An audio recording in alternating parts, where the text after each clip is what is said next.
Joe Biden quitte l'Arabie Saoudite après une visite controversée marquée par sa rencontre avec le prince héritier Mohammed Ben Salman. Moscou a intensifié ses attaques depuis 3 jours en Ukraine. Selon Kiev, les frappes russes de ce samedi auraient tué au moins 16 civils. Des températures caniculaires et une série d'incendies perdurent dans plusieurs pays européens. Le point sur la situation dans ce journal. Le Parlement de Macédoine du Nord a approuvé ce samedi le compromis permettant l'ouverture des négociations d'adhésion à l'Union européenne.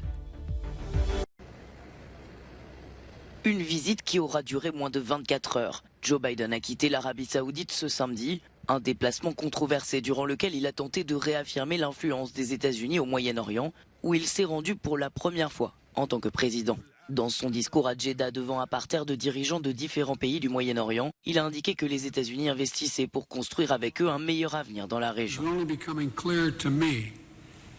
Je commence seulement à comprendre à quel point les intérêts américains sont étroitement liés au succès du Moyen-Orient. Nous n'allons pas nous retirer et laisser un vide à combler par la Chine, la Russie ou l'Iran. Nous chercherons à tirer parti de ce moment grâce à un leadership américain actif et fondé sur des principes. Selon un communiqué de la monarchie du Golfe, l'Arabie Saoudite et les États-Unis ont conclu 18 accords de coopération dans différents domaines, comme le spatial, la finance, l'énergie et la santé. Mais ce qui a marqué les esprits pendant ce voyage, c'est cette image, un président échangeant un chèque du poing avec le prince héritier, accusé par les renseignements américains d'avoir commandité le meurtre du journaliste saoudien Jamal Khashoggi. Joe Biden avait promis de traiter l'Arabie Saoudite comme un paria. Certains activistes ont accusé le président américain de se renier pour quelques barils de pétrole. Kramatorsk, une des principales villes du Donbass dans l'est de l'Ukraine, continue de subir les bombardements russes.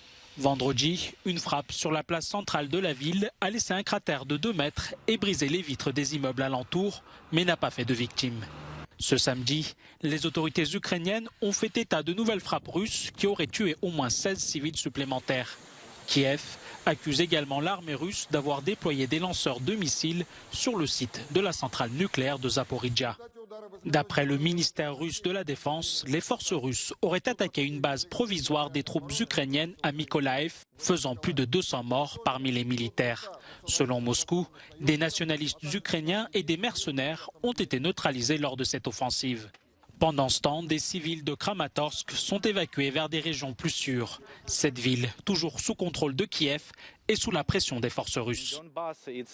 Dans le Donbass, chaque voyage peut être extrêmement dangereux, car nous ne savons pas quand les roquettes russes pourront atteindre ce bus. La Russie a intensifié ses attaques depuis 3 jours, tuant plusieurs dizaines de civils. Mais Moscou rejette ces accusations et affirme ne pas cibler les civils en Ukraine.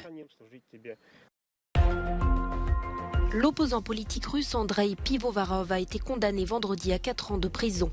Le militant a été jugé pour avoir été le président d'un groupe pro-démocratie aujourd'hui dissous.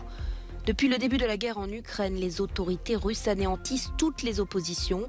Elles ont fermé les principaux médias indépendants et interdit notamment Facebook et Instagram.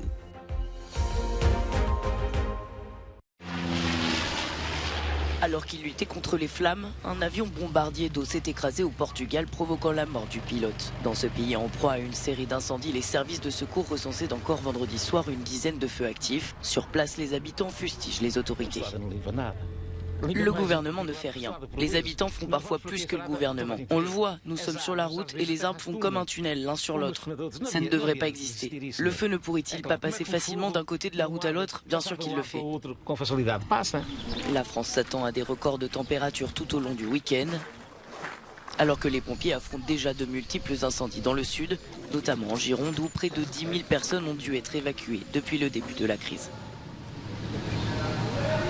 Nous sommes toujours, et c'est une satisfaction, à 3150 hectares de feu brûlés. Il m'appartient en revanche de vous préciser que le feu n'est toujours pas maîtrisé il n'est toujours pas fixé. C'est un élément extrêmement important à souligner. En Espagne, des dizaines d'incendies font toujours rage du nord au sud du pays, notamment en Andalousie. Le Premier ministre s'est dit très attentif à l'évolution de ces feux qui ont entraîné l'évacuation de plusieurs communes. Il évoque un risque extrême face aux températures très élevées. Les pompiers sont également sur le pont ici dans l'ouest de la Roumanie, où plus de 20 feux de forêt ont déjà été éteints ces 3 derniers jours. Les habitants ont également tenté d'éteindre les flammes par leurs propres moyens, craignant qu'elles n'atteignent leur maison.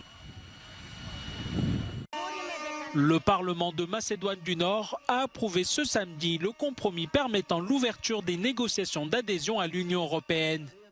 Ce compromis, préparé sous la présidence française de l'Union européenne, prévoit de régler un litige historique avec la Bulgarie qui bloquait l'ouverture des négociations d'adhésion. Skopje doit notamment s'engager à modifier sa constitution pour inclure les Bulgares dans les groupes ethniques reconnus et à mettre en œuvre un traité d'amitié de 2017 visant à éradiquer les discours de haine. Ce vote a été unanimement salué par Bruxelles, notamment par la présidente de la Commission européenne Ursula von der Leyen et le président du Conseil européen Charles Michel. Les partis nationalistes nord-macédoniens s'opposent au compromis et dénoncent des risques d'assimilation et de perte d'identité.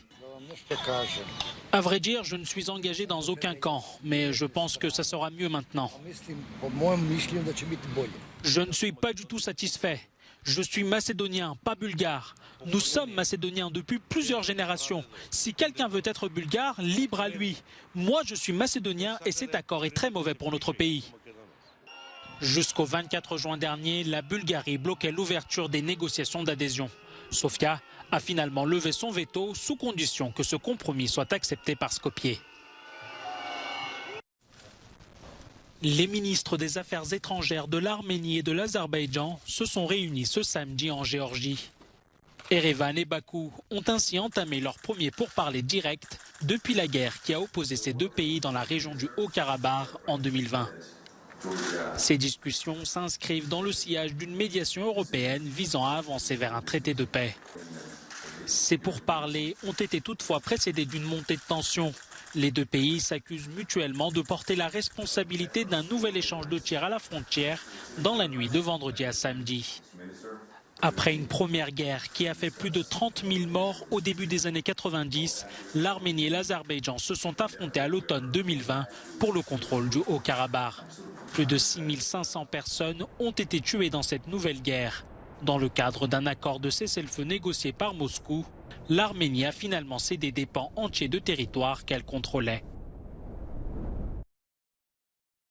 L'armée israélienne a frappé le mouvement palestinien Hamas ce samedi en réponse aux tirs de roquettes depuis la bande de Gaza. Le porte-parole du Hamas a dénoncé ces frappes sans faire état de victimes. Dans la nuit de vendredi à samedi, les sirènes d'alarme ont retenti dans la ville d'Ashkelon, au sud d'Israël, pour alerter le tir de 4 roquettes depuis Gaza. En représailles, l'armée israélienne a mené tôt samedi une série de frappes aériennes sur des positions du Hamas dans l'enclave palestinienne sous blocus israélien depuis 15 ans.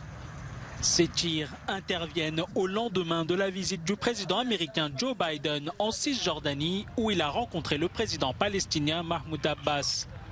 Si Joe Biden a plaidé pour un État palestinien indépendant avec une continuité territoriale, il a toutefois affirmé que les conditions n'étaient actuellement pas réunies pour relancer le processus de paix israélo-palestinien au point mort depuis 2014. C'est la plus grande convention pour les amateurs de culture nippone. La Japan Expo s'est ouverte jeudi à Paris. Après 2 années blanches en raison de la crise sanitaire, le public, venu nombreux, était impatient.